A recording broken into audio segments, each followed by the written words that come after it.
अब जो हम आगे बात कर रहे हैं उसके बारे में, उसका नाम है डीपीएफ यानी डीजल पार्टिकुलेट फिल्टर। अब ये क्या होता है डीजल पार्टिकुलेट फिल्टर और ये कैसे काम करता है उसके बारे में विस्तार रूप से अगर देखें तो सबसे पहले डीजल पार्टिकुलेट फिल्टर होता क्या है और इसका उद्देश्य क्या है तो वो हम देखेंगे। उससे पहले देखते हैं इसका बनावट कैसा है। तो ये आपको एक दिख रहा होगा पोरस मेम्ब्रेन, ठीक है, या पोरस वाल, जो सूट रिडक्शन मतलब यानी कि जो रीजनरेट होता है PM particles gas exhaust gas के द्वारा, इसे ये ट्रैप करता है और एक जगह जाके इकट्ठा कर लेता है, ठीक है,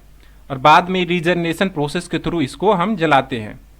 तो जब एक इकट्ठा होने के बाद जब इसको रीजनरेट करके बर्न करते हैं तो एक्टिवली या पैसिवली दोनों तरीके से काम करके बर्न कर देता है सूट को या फिर कहिए तो पीएम पार्टिकल्स को, और फिर वातावरण में प्रदूषण कम हो जाता है जिसके कारण। और सिंपल भाषा में अगर इसका उद्देश्य देखे, कार्य देखे और इनपुट आउटपुट यानी कि निवेश और उत्पाद देखा जाए तो इसका मुख्य उद्देश्य है एग्जॉस्ट गैस के द्वारा कार्बन और सल्फर पार्टिकल जो बाहर आ रहा है उसे कम करना। और ये कार्य कैसे करता है,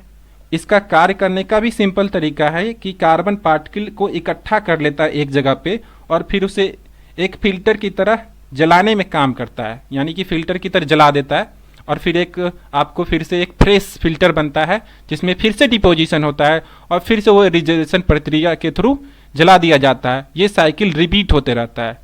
तो ये भी एक प्रोसेस है डीपीएफ के अंदर जो कभी ना कभी तो हमें प्रॉब्लम क्रिएट करेगा डीपीएफ को। तो उसको सही करने में या फिर ठीक करने में हमें क्या चैलेंजेस आएंगे मार्केट में तो वो आप आगे देखेंगे, ठीक है। तो ये इस तरह से आप डीजल पार्टिकुलेट फिल्टर कैसे काम करता है, उसका प्रोसेस क्या है, वो क्यों लगाया जाता है गाड़ी में, आपने देखा। अब आगे देखेंगे हम कि मैनेज कैसे किया जाता है डीपीएफ को। डीपीएफ को एक कंप्यूटर कैलिब्रेशन के थ्रू मैनेज किया जाता है, यानी कि एक सिस्टम लगाया जाता है, आप कहिए तो एक सेपरेट मॉड्यूल भी लगाया जाता है बहुत बड़ी बड़ी कंपनियों के द्वारा जो इसको कंट्रोल सिस्टम करता है, रीजनरेशन कब होना चाहिए और मतलब कितने टाइम के बाद होना चाहिए, वो सारा कैलिब्रेशन के थ्रू ये कंट्रोल होता है।